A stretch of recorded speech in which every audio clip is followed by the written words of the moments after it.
as the disciples were gazing up towards heaven, angels appeared unto them and said, This same Jesus, which is taken up from you into heaven, shall so come in like manner as you have seen him go into heaven. This is your daily devotional. Maranatha, the Lord is coming. Maranatha, a daily devotional by Ellen G. White. 7 last plagues begin to fall. And I heard a great voice out of the temple saying to the 7 angels, Go your ways, and pour out the vials of the wrath of God upon the earth. Revelation 16, verse 1. When Christ ceases his intercession in the sanctuary, the unmingled wrath threatened against those who worship the beast and his image and receive his mark, Revelation 14, 9 and 10, will be poured out.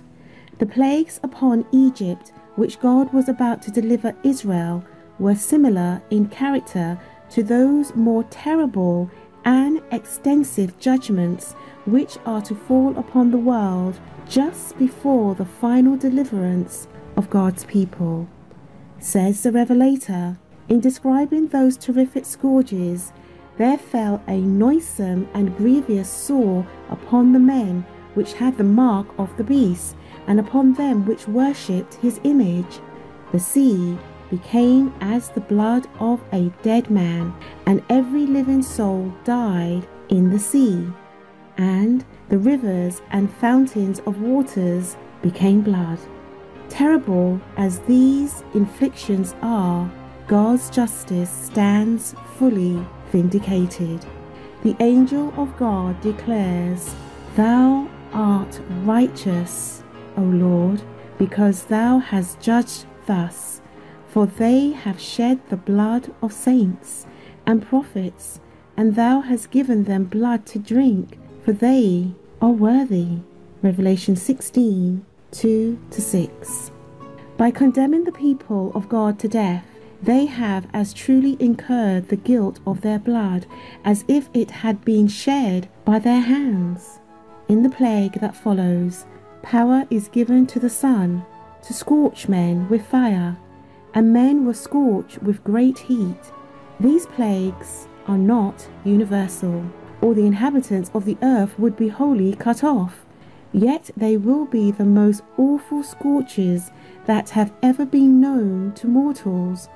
All the judgments upon men prior to the close of probation have been mingled with mercy.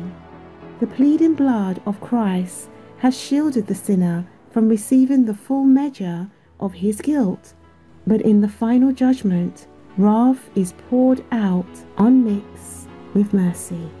The bolts of God's wrath are soon to fall, and when he shall begin to punish the transgressors, there will be no period of respite until the end. The storm of God's wrath is gathering, and those only will stand who are sanctified through the truth in the love of God. They shall be hid with Christ in God till the desolation shall be overpast.